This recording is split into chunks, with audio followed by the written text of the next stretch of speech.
सिरसा लोकसभा इनेलो का सबसे मजबूत किला है। सबसे मजबूत किला इसलिए है क्योंकि 2014 के चुनाव में जब पूरे देश में नरेंद्र मोदी की लहर थी, हरियाणा में भी नरेंद्र मोदी की लहर थी, तब भी इस किले मजबूत को भाजपा नहीं तोड़ पाई थी।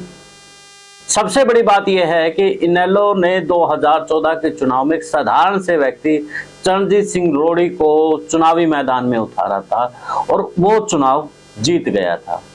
अब की बार तो उम्मीदवार भी पढ़ा लिखा, एजुकेटेड और पॉलिटिकल फैमिली से है, संदीप लोट। तो अब क्या लगता है कि जो 2024 का चुनाव है, सिरसा लोकसभा में क्या इनेलो जीत पाएगी? सबसे बड़ी बात यह है, अब की बार तो भाजपा की उस तरह की लहर नहीं है। कुमारी सैलजा का मजबूत किला जरूर बनता नजर आ रहा है, लेकिन तो जब इनेलो के महारथी यानी कि स्टार प्रचारक मैदान में होंगे तो कहीं ना कहीं किला जो मजबूत है वो मजबूती दोबारा होती नजर आएगी। लेकिन अब कहाँ क्या कुछ कमी है, इसी पर विश्लेषण करेंगे। विश्लेषण के साथ आप भी बता दीजिए कि इनेलो का चुनाव मजबूत उठ तो रहा है, लेकिन क्या चुनाव के तारीखों के पास जाते जाते यह मजबूती रहेगी या फिर नहीं रहेगी? अशोक तंवर को फायदा होगा या फिर कुमारी सैलजा को फायदा होगा? कमेंट्स बॉक्स में अपनी राय जरूर दें। देश और प्रदेश की खबरों के लिए विश्व प्रेम न्यूज और हरियाणा न्यूज फ्लैश को अभी शेयर और सब्सक्राइब और फॉलो कर लें। सभी का नमस्कार, राम राम। मैं कुलदीप खंडेलवाल दा विश्व प्रेम न्यूज और हरियाणा न्यूज फ्लैश। बात करें सिरसा लोकसभा की, तो सिरसा लोकसभा इनेलो का सबसे मजबूत गढ़ रहा है और मजबूत गढ़ रहेगा भी क्यों नहीं, क्योंकि ओम प्रकाश चौटाला चाहे चौधरी देवीलाल, चौटाला परिवार यानी कि चौटाला गांव से आता है, जो कि सिरसा जिला में आता है और सिरसा जिला सबसे मजबूत किला के तौर पर इनेलो का है। इसके साथ में नरवाना विधानसभा और रतिया विधानसभा यानी कि जींद जिला की नरवाना और फतेहाबाद जिला की रतिया भी मजबूत इनेलो का गढ़ कहा जाता है। और नरवाना की तो आप बात लीजिए, यानी कि ओम प्रकाश चौटाला के बाद रणदीप सिंह सुरजेवाला एक चुनाव जीते, उसके बाद यहाँ से इनेलो देवीलाल की विरासत ही यहाँ से विधायक बनाती नजर आ रही है। तो अब अशोक तंवर के लिए सबसे बड़ा मुसीबत और कुमारी सैलजा के लिए भी सबसे बड़ा मजबूत चेहरा संदीप लोट हाल फिलहाल नजर आ रहा है। वैसे हाल फिलहाल तक देखा जाए तो कुमारी सैलजा बढ़त में है, लेकिन संदीप लोट भी कम नहीं है।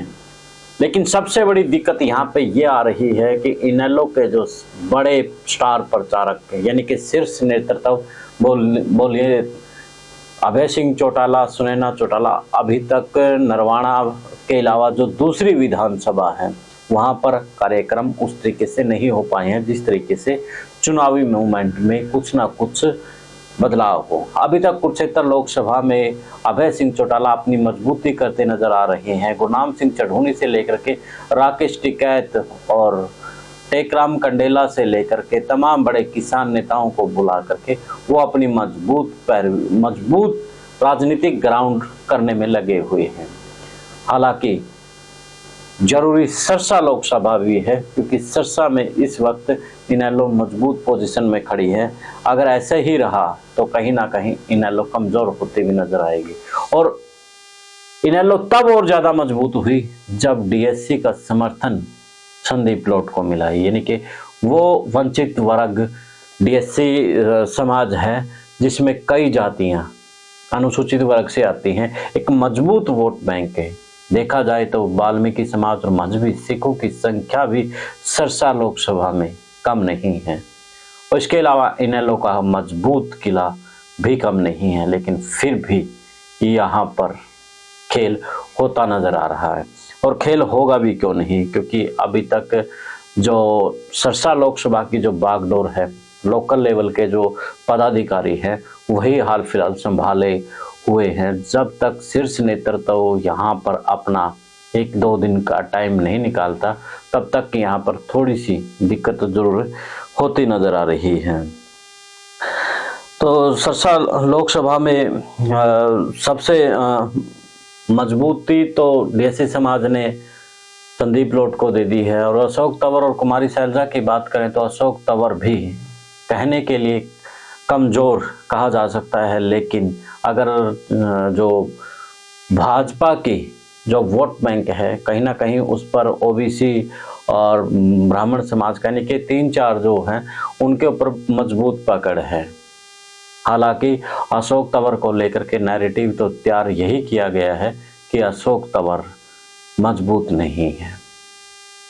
मजबूती संदीप लोट की उसका शीर्ष नेतृत्व और भी करेगा। संदीप लोट दिन रात मेहनत करते नजर आ रहे हैं, लेकिन इनेलो ने जिस प्रकार से सरसा लोकसभा पर ध्यान न देकर सिर्फ कुरुक्षेत्र और हिसार में ही ध्यान दिया हुआ है, तो सरसा लोकसभा में भी इनेलो नेतृत्व को ध्यान देना पड़ेगा। आपकी अपनी क्या राय है? आप भी अपनी राय जरूर बताएं। देश और प्रदेश की खबरों के लिए देखते रहिए विश्व न्यूज़ और हरियाणा न्यूज़ फ्लैश। मुझे दीजिए इजाजत। जिंदाबाद।